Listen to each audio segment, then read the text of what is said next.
ராஜ்யசபா கொடுத்துரு அப்படிங்கிறாரு. இதுல தேமுதிக சார் கட் பண்ணிக்கோங்க. சரிங்க சார். 6+1 சொன்னோம் இல்லையா? இப்போது புதிய அறிமுகம் ஆச்சி ஹோட்டல் சாம்பார் 50 கிராம் ரூபாய் 20 மட்டுமே.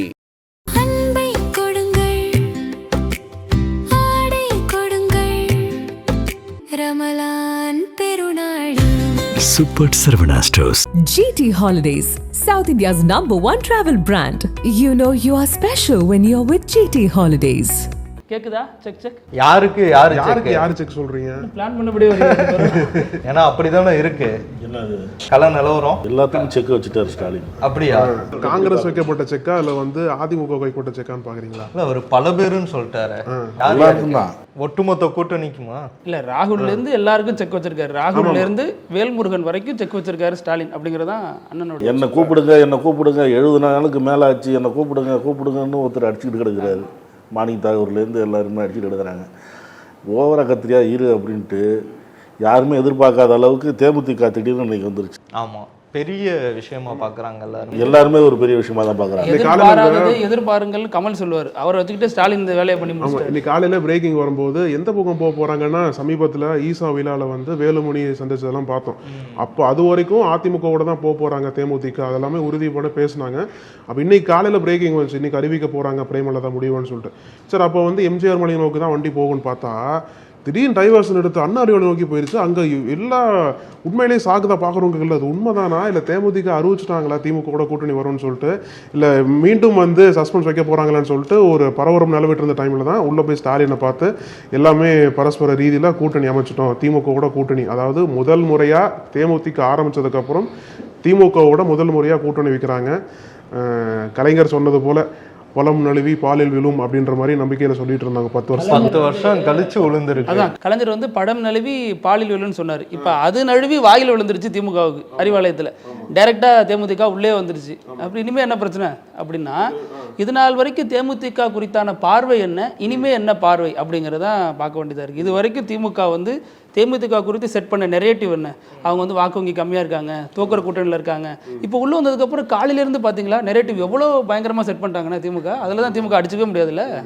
இதில் பார்த்தீங்க அப்படின்னா திமுகவுக்கு பெரிய ஒரு பூஸ்டாக பார்க்கலாம். திமுக பார்க்கலாம், ரொம்ப தெம்பாக தான் இருக்காங்க. இதில் நாம் இப்போ காலையில் சில தேமுதிக நிர்வாகிகள்கிட்ட ஃபோன் பண்ணி பேசும்போது அவங்க சொன்னது என்னன்னா, தேமுதிக நிர்வாகிகள்கிட்ட ஆலோசனை பண்ணாங்கல்ல பிரேமலதா, அதில் நிர்வாகிகள் மாவட்ட செயலாளர் முதல் கொண்டு அது கீழே இருக்கிற நிர்வாகிகள் தொண்டர்கள் எல்லாருமே விருப்பப்பட்டது திமுக கூட தான் போகணும் அப்படின்னு விருப்பப்பட்டாங்க. இந்த கருத்தை தான் நிறைய மாவட்ட செயலாளர்கள் அதில் சொல்லியிருக்கிறாங்க.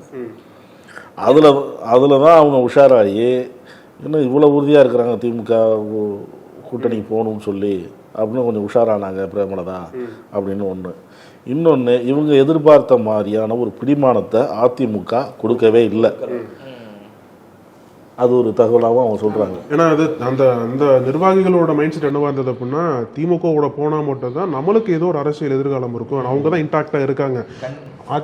தேமுதிகவுக்கு இது வாழ்வாசாவாங்கிற ஒரு விஷயம் தான். ஏன்னா கேப்டனும் இல்லை, அவர் மறைஞ்சு முதல் தேர்தல் அப்படிங்கிற நிறைய ஃபேக்டர்ஸ் இருக்கனால அவங்க அதை முடிவு பண்ணியிருப்பாங்கன்னு நினைக்கிறேன். இப்போ கூட்டணிக்குள்ள வந்ததுக்கு அப்புறம் சட்டமன்றத்தில் ஒரு பிரதிநிதித்துவம், ஏதாவது ஒரு எம்எல்ஏ சீட்டு இருக்கும், சட்டமன்றத்துக்குள்ளேயும் வரலாம், நாடாளுமன்றத்துக்குள்ள அதாவது ராஜ்யசபா சீட்டு போறதுக்கான வாய்ப்பு இருக்கனால 2 அவைகளுமே கிடைக்குது. அந்த ராஜ்யசபா சீட்டு தான் அதிமுக தரப்புல இருந்து ஒரு பிடிமானம் கொடுக்கல, ஏற்கனவே கொடுத்து அவர் சரியா அதை காப்பாற்றல, அது பொதுவெளியில் வெளியிலே சொல்லிட்டாங்க அவங்க காப்பாற்றலன்னு.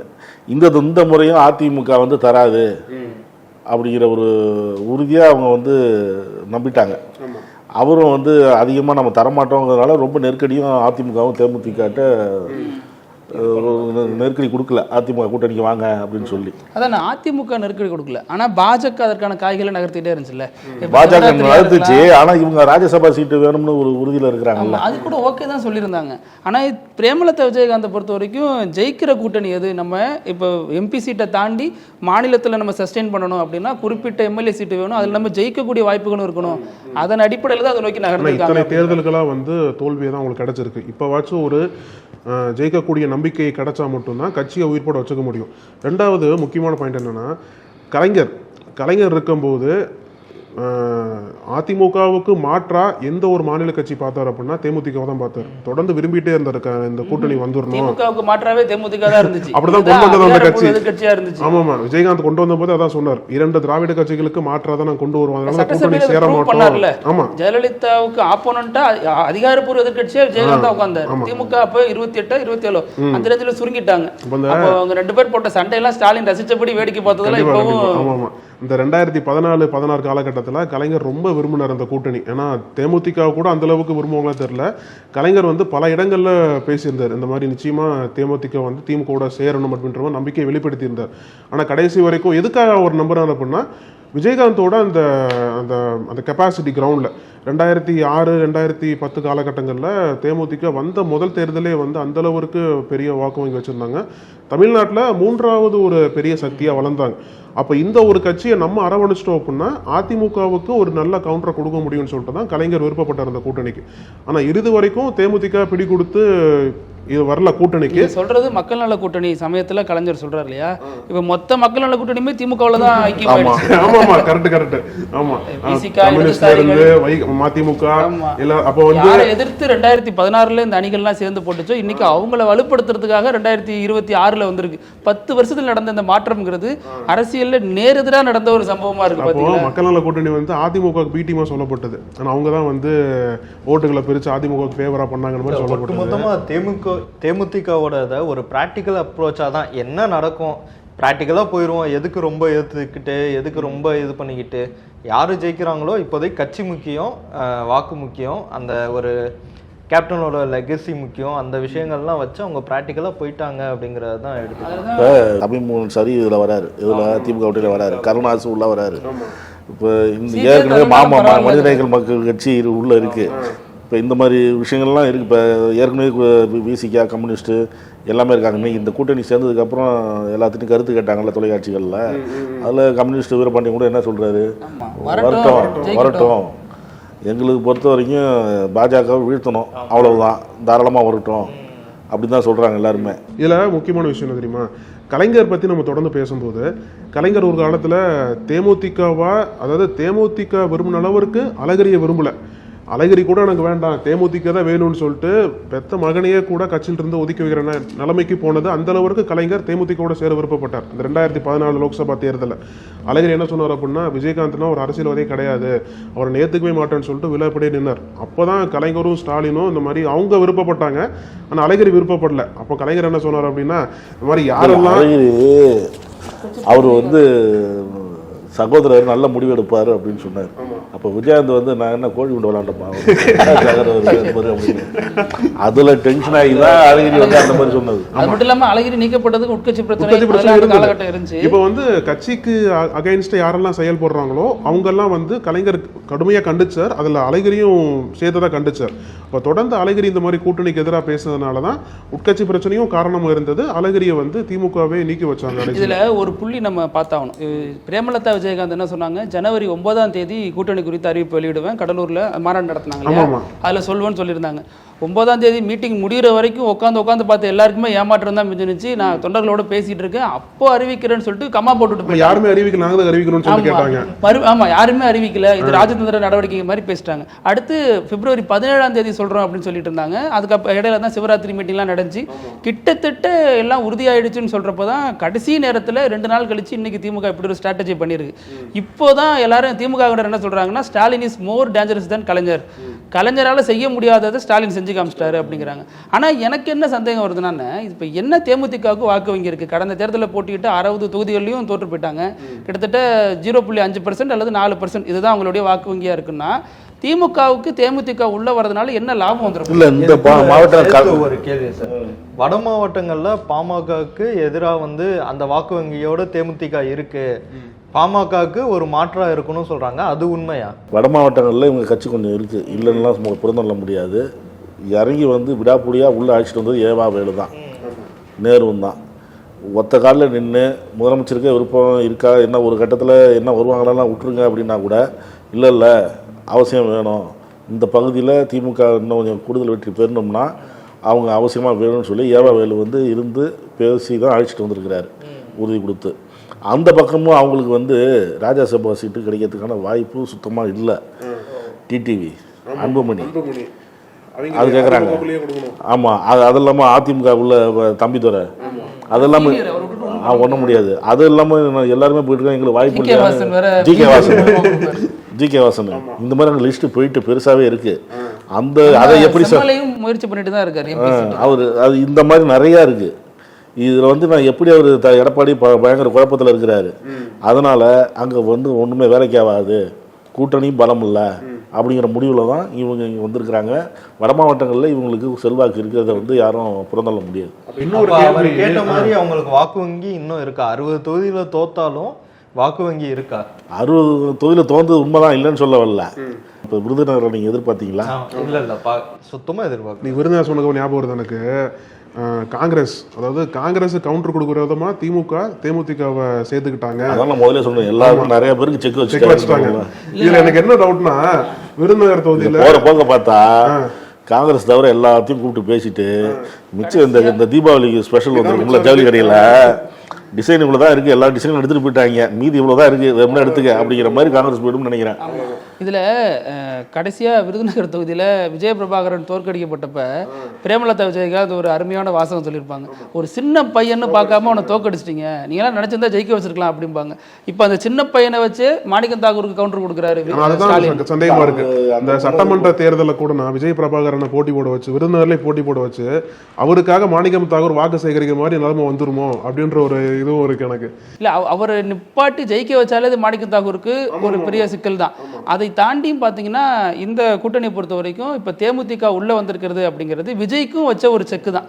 ஏன்னா விஜயோடைய குரு, என்னுடைய அண்ணன் ஒரு மேடைக்கு மேடை முழங்குறது எல்லாமே புரட்சி கலைஞர் விஜயகாந்த், இன்னொன்று புரட்சி தலைவர் எம்ஜிஆர், இதைத்தான் சொல்லிட்டே இருந்தார். இதில் ஒரு மெயினோட ஆரம்ப காலத்திலையுமே விஜயகாந்த் படங்கள் மூலியமா தானே அவர் வளர்ச்சி வந்து விஜய் படங்கள் வீழ்ச்சியை சந்திச்சப்ப கை கொடுத்து நின்னது விஜயகாந்த். அது காரணம் எஸ்சி அப்படி இருந்தாலும் அவர் வாழ்ந்த வரைக்கும் அவர் கண்டுக்கல. அவர் இறந்த பொழுது விஜய் போனப்ப அங்கே தொண்டர்கள் என்ன மனநிலையில் இருந்தாங்க, அவர் மீது என்னெல்லாம் வீசப்பட்டது அப்படிங்கலாம் பார்த்தோம். அப்போ இப்போ விஜய்க்கு கவுண்டர் கொடுக்க சரியான ஆள் விஜய் பிரபாகரன், தேமுதிக பிரேமலதா விஜயகாந்த்னு திமுக நல்ல ஒரு ஃபைண்ட் அவுட் பண்ணி உங்களை தூக்கிட்டு வந்துட்டாங்க. தேமுதிகாலேயே ஒரு சிலர் வந்து நம்ம கேப்டன் வளர்த்து விட்ட பையன் தானே, நம்ம தம்பி மாதிரி தானே பார்த்துக்கிட்டாரு, செல்லப்பிள்ள மாதிரி தானே பார்த்துக்கிட்டாருங்கிற ஒரு சாஃப்ட் கார்னர் இருந்துச்சு. அதாவது தேமுதிகாவுக்கு எதிராக தேமுதிக எதிர்த்து நின்னாங்க, தம்பி வந்து அண்ணனோட வளர்ந்தவர் அப்படின்ற மாதிரி ஒரு விஷயம் இருந்துச்சு. இப்போ அது எல்லாமே உடப்பட்டு இவங்க பிரேமலதாவே திமுக கூட்டணின்னு முடிவு பண்ணிட்டாங்க, கட்சியே திமுக கூட்டணிங்கிறப்ப அந்த விஷயங்கள்லாம் அடிபட்டு அவங்களும் தேமுதிக சில அட்வைஸ் சொல்லி தான் எல்லாம் அழைச்சிட்டு வந்துருக்கிறாரு. சீக்கிரம் முடிவு எடுங்க, காங்கிரஸ் அவசரப்பட்டு இருக்கு, 70 நாள் குழு அமைச்சு ஆயிடுச்சு, எங்களை கூப்பிட்டு பேசணும்னு. ஏற்கனவே இருக்கிற கூட்டணி கட்சிகள்லாம் நெருக்கடி கொடுக்குது. இன்னைக்கு காலம் தாழ்த்தினீங்கன்னா உங்களுக்கு எது சாதகமான தொகுதி கைவிட்டு போச்சுன்னா அப்புறம் நடக்காது. எல்லாமே சொல்லி தான் நான் நிறையா இது சொல்லி பேசி நினைச்சிட்டேன். இது வந்து ஏற்கனவே காலதாமதம் இது. ஆமாம்மா, அதாவது இந்த ஒரு பழமொழி சொல்லுவாங்கல்ல சார், காத்துள்ள போதே தூத்திக்கான, அது மாதிரி இருக்கும்போது காற்று வீசிக்கிட்டு இருக்கும்போதே எடுத்துக்காங்க அப்படிங்கிற மாதிரி தான் இருக்காது. இன்னும் 3 நாள் தான் பேச்சுவார்த்தை குழு திமுக போட போகுது. அதுக்குள்ளே திமுக அவசரமாக தேமுதிக உள்ளே கொண்டு வரது அப்போ காங்கிரஸ்க்கு வச்சக்கூடிய தெளிவான ஒரு செக் தான். ஆமாம், அதில் ராகுல் காந்தி ஒரு மெசேஜ் சொல்லியிருக்காரு, பார்த்துக்கோங்க, நீங்கள் இங்கே நடக்கிறது எதுவும் கண்டுக்க மாட்டேங்கிறீங்க. நேற்று வேற கேசி வேணுகோபால் சந்திக்க நேரம் கிட்டப்போ கூட முடியாதுன்னு இருக்காரு முதல்வர். நீங்கள் சொன்னது போல காங்கிரஸ் இந்தியா டுடே பேட்டியிலையுமே கூட அதானே சொன்னாங்க, நேற்று சட்டமன்றத்திலையுமே அதானே, மாநில சுயாட்சி தான் இங்க மத்திய தேசிய கட்சிகளுக்கு இடமில்லை, அண்ணா உயிருக்கு உயிர் கொடுப்போம், அண்ணா உயிருக்கு உயிர் கொடுப்போம். நீங்க சொன்னது போல காங்கிரஸ் இப்போ அடிஷனலா சீட்ஸ் கேட்டாங்க அப்படின்னா திமுகவுக்கு ஒரு பாயிண்ட் ஜஸ்டிஃபை பண்றதுக்கு இன்னொரு கூட்டணி கட்சி வந்திருக்காங்க, அவங்களுக்கும் பிரிச்சு கொடுக்க வேண்டியிருக்கு அப்படின்னு சொல்லிட்டு ஒரு பாயிண்ட் முன் வைக்கலாம். காங்கிரஸ் வருது இல்ல, இப்ப இத்தனை தேர்தல்களா கூட்டணியில 2019 இருந்து இந்த அணிகள்லாம் ஒன்னா இருந்திருக்கு. வாக்கு சதவீதம் தேமுதிகவோட கூட இருக்கு. தேமுதிகவோட கடந்த தேர்தல் அடிப்படையில் 0.5 அல்லது 0.4ன்னா இவங்களுக்கு கூட தானே இருக்கும். இப்போ விசிகெல்லாம் தேர்தல் ஆணையத்தால் அங்கீகரிக்கப்பட்ட கட்சியாகவே மாறிடுச்சு, 8% மேலே எடுத்து. அப்போ அந்த கட்சிகளுக்கும் ஒரே 6 சீட்டு தான் தருவீங்களா? இப்போ தேமுதிகவுக்கு எத்தனை சீட்டு தருவீங்க? இதெல்லாம் எப்படி தேமுதிக அதான் குழு அமைச்சர் அண்ணன் ஸ்டாலின் அறிவிப்பாருன்னு அவங்க சொல்லிட்டாங்க. அவங்க சொன்னாங்க அண்ணன் ஸ்டாலின் அறிவிப்பாருன்னு. நீங்க செய்தி வந்ததுல இருந்து நிறைய போன்லாம் பேசுனீங்க. அதான் 6ன்னு சொல்றாங்க. 6 சட்டமன்ற தொகுதி, ஒரு ராஜ்யசபா எம்பி. ஆமா, அதான் சொல்றாங்க. இன்னும் 8, 10, 12 அப்படி தானே கொடுத்தாங்க. இல்ல அது எப்படி முடிவு பண்ணுவாருன்னு தெரியல. அதான் கூடுதல் கட்சிகள் உள்ள வருது அப்படிங்கிறதுனால கூட்டணி கட்சிகளை சமாளிப்பாங்க. இதுக்கிடையில சில கட்சிகள் போய் எனக்கு 12 தொகுதி கொடுக்கணும்னு சொல்லி சில கட்சிகள்லாம் கொண்ட கொடுத்துருக்கு, லிஸ்ட் கொடுத்துருக்கு. அதுக்கும் ஒரு செக் வைக்கணுங்கிறதுக்காக தான் ஸ்டாலின் இதெல்லாம் பண்ணிட்டு இருக்கிறாரு அப்படின்னு சொல்றாங்க. இதுல வேல்முருகன் போன்றவருக்கும் ஒரு ரகசியமான ஸ்கெட்ச் போட்டுட்டாருன்னு. இதுல என்னன்னா, அவர் தொடர்ந்து ஆட்சிக்கு எதிராக பேசிட்டே வந்தார். இப்ப சமீபத்தில் கூட கும்பகோணத்துல நான் அந்த கட்சியில் இருக்க மாட்டேன் அப்படின்னு மாவட்ட செயலாளர் ஏதோ பேசினதாகவும், கும்பகோணத்தில் இவர் பேசுறப்ப இல்ல திமுகவோட தான் போக போறோம் அப்படின்னு ஒரு முடிவை மாத்தி சொல்லி திமுக பிரஷர் கொடுத்துட்டு இருந்தாங்க. அப்ப வேல்முருகன் எங்க வலுவா இருக்காரு அப்படின்னா வட மாவட்டங்களில் வலுவா இருக்காரு. அந்த இடங்கள்ல தேமுதிகவுக்கு கணிசமான வாக்கு வங்கி இருக்கு. அப்ப அவருக்கும் ஒரு செக் காங்கிரஸ்க்கு வச்சுட்டு மதிமுக விசிக அப்ப மதிமுக கேள்வி கேட்கறது இல்லை. ஆனாலும் இப்போ அவங்களுக்கும் நெருக்கடி வரும். இப்போ அவங்களுக்கு 6 தொகுதி கொடுக்குறோன்னா அப்போ வைகோவுக்கு ராஜ்யசபா கொடுங்கன்னு சொல்லிட்டு தொடர்ந்து கேட்டுக்கிட்டே இருக்காங்க. இப்போ அதுல என்ன நிலைப்பாடு திமுக எடுக்க போகுது அப்படிங்கிறதுல ரொம்ப சுவாரஸ்யமா இருக்கு. தேர்தல் நீங்க சொன்னது போல ரொம்ப சுவாரஸ்யமா இருக்கு. வர எப்படி போகும்னு தெரியாது. இப்போ 4 எம்பிக்கள் திமுக எடுக்கும் இல்லையா, அதில் வந்து 2 திமுக வச்சுக்குவாங்க, ஒன்று வந்து காங்கிரஸ் கொடுப்பாங்க, இன்னொன்று தேமுதிக கொடுக்குற மாதிரி பேசியிருப்பாங்க. அதை நம்பி தான் வந்திருப்பாங்க நினைக்கிற கூட்டணிக்கு. அப்புறம் அந்த ஒரு தொகுதி சுதீஷுக்கு போகும்னு பேசுறாங்க. பிரேமலதாவோட சகோதரி ராஜ்யசபா தானே? ராஜ்யசபா தான், அவர் தான். எனக்கு தெரிஞ்சு சுதீஷ் எம்பி ஆகணுங்கிறதுக்காகவே கட்சி நடத்துற மாதிரி எனக்கு தோணுது. தம்பி எம்பி ஆகிற இல்லையா புள்ளை எம்பி. பிரேமலதா இந்த வாட்டி முதல் முறையா சட்டமன்ற தேர்தலில் போட்டி போடலாம்னு சொல்றாங்க. அதுவும் ரிஷிவந்தியம் தொகுதி, கேப்டன் என்ன தொகுதி, ரிஷிவந்தியம், கள்ளக்குறிச்சி, அருப்புக்கோட்டை, இதெல்லாம் அவங்க சொல்றாங்க. அதே மாதிரி விஜய பிரபாகரன் திமுக காரங்க ஒர்க் பண்ணிட்டு இருந்திருப்பாங்கல்ல, இப்ப அவங்க மைண்ட் செட் எப்படி இருக்கும்? அதெல்லாம் அப்படி பார்த்தா எல்லா கூட்டணி இருக்கிறதுக்கு ஆல்ரெடி பிரிச்சு கொடுத்துருவாங்க. ஓகே, இதுல புதுசா ஆல்ரெடி வந்து ரொம்ப ஃபுல்லா இருக்கு, ஃபுட்பால் அடிச்சுட்டு போயிட்டு இருக்காங்க. இதுல இன்னொரு ஆளுங்களை ஏத்திங்க அப்படின்னா பஸ்ல போறவங்களும் கடுப்பாகும், பஸ் நிப்பாட்டினாலும் டென்ஷன் ஆகும். அப்ப என்ன பண்ண முடியும் திமுக அப்படிங்கறத பெரிய கேள்வி. இதுல எந்த கட்சி விட்டு கொடுக்க போறாங்க, யாரு சாக்ரிஃபைஸ் பண்ண போறாங்கன்னு தான் பார்க்கணும். திமுக தான் சாக்ரிஃபைஸ் பண்ணி ஆகணும். மாற்றாந்தோட்டத்து மல்லிகைக்கு மனம் இருக்குன்னு தானே சொல்றாங்க.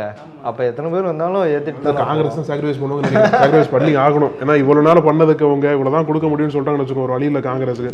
இதுல தேமுதிக அத்திப்பழமா அல்லது பலாப்பழமாங்கிறதெல்லாம் பார்க்கணும். ஏன்னா இவங்க தான் சொன்னாங்க அத்திப்பழங்கிறது அதிமுக சொன்னாங்க இல்லையா, வெளியில நல்லா இருக்கும் உள்ளுக்குள்ள சொத்தையா இருக்கும். பலாப்பழம் வெளியில முள்ளா இருக்கும் உள்ளுக்குள்ள சொல்ல நல்லா இருக்கும்பாங்க. அப்ப தேமுதிக இந்த தேர்தலில் எப்படி பர்ஃபார்ம் பண்ண போகுது, இது வெற்றி பெறுவதற்கான கூட்டணிங்கிறதுனால தான் உள்ள வந்திருக்காங்க அப்படின்னா அதனால தான் அவங்க எம்எல்ஏ தொகுதியிலையும் போட்டியிட போறாங்க அப்படிங்கிறது நம்ம புரிஞ்சுக்க முடியும். கடைசியா என்ன ஒரு விஷயம்னா சார், திமுகவை பொறுத்த வரைக்கும் 200+ ஜெயிக்கணும். சின்ன சின்ன ஓட்டு கூட விட்டுறக்கூடாது, அதான் அவங்களோடது. தேமுதிகவுக்கு இது வாழ்வா சாவா, ஜெயிச்சே ஆகணும். இப்போ இந்த 2 பேரும் ஒத்து போறது 2 பேருக்குமே வின் வின் இதுதான் நினைக்கிறேன். இல்லை இதில் தேமுதிக மட்டும் பார்க்கல, எல்லா கட்சிக்கும் வாழ்வா சாவா தான். எடப்பாடிக்கு இந்த முறை ஜெயிச்சா மட்டும்தான் கட்சியும் ஒரு கண்ட்ரோலில் இருக்கும். அடுத்து திமுக இந்த முறை ஜெயிச்சே ஆகணும். வரைக்கும் வரலாற்று ரீதியாக 2வது முறையாக ஜெயிச்சதே கிடையாது. பாஜக உள்ளே வரணும்னு துடிச்சிக்கிட்டு இருக்கு. டிடிவி தினகரனுக்கு நெருக்கடி இருக்கு. எடப்பாடி கூடவே இருந்துட்டு அவர் எப்படி வீழ்த்துறதுன்னு அவர் பிளான் பண்ணிட்டு இருக்காரு. ராஜ்யசபா சீட்டு எம்பிக்கு நிக்கல, ராஜ்யசபா கொடுத்துரு அப்படிங்கிறாரு. இதுல தேமுதிக சார் சரிங்க சார், 6+1 சொன்னோம் இல்லையா, 7+1 பேசி முடிச்சிருக்கிறதா சொல்றாங்க. முதல்ல இல்லை, முதல்ல 9+1 கேட்டாங்களாம், ரெட்டை இலக்கம் கேட்டாங்களாம், அதுக்கப்புறம் 9+1 கேட்டாங்களாம். எப்படியோ உட்காந்து மாற்றி ரொம்ப நேரம் பேசி அதான் காலதாமதம் ஆகிருக்கு. இப்போ 7+1 இருக்கு பாருங்க, இந்த அரசியல்ல தான் பயங்கரமா இருக்கு. ஆமாம், 7+1 சொல்றாங்க.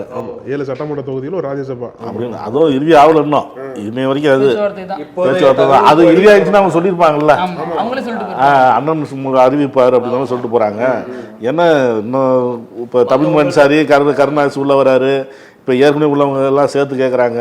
காங்கிரஸ் முடிவாகல, காங்கிரஸ் தான் இருக்கிற தொகுதிகள் ஏற்கனவே என்ன வாங்குவாங்களோ அது இருக்கும், இல்லைன்னா இன்னும் குறையுங்கிறாங்க. அப்போது மாணிக்கம் தாகூர் கிடைத்த வெற்றி, பிரேமலதா அவங்கள தான் நன்றி சொல்லணும். ஆமாம், இதுலண்ணே இப்போ இவர் சொல்லிட்டு இருந்தார் இல்லையா, விஜயகாந்த் கலைஞர் அந்த உறவுலாம் பற்றி பேசுகிறப்ப தொடக்க காலத்தில் கலைஞரோட தீவிர ஆதரவாளராக இருந்தவர் தான் விஜயகாந்த். ஒரு சம்பவம், ஒரு பிரச்சனை நடந்துச்சு, ஒரு மனக்கசப்பு அல்லது இந்த கல்யாண மண்டபம் இடிப்பு, இது தொடர்பான பிரச்சனையில தான் இவ்வளோ பெரிய பிரிவினை ஆயிடுச்சு.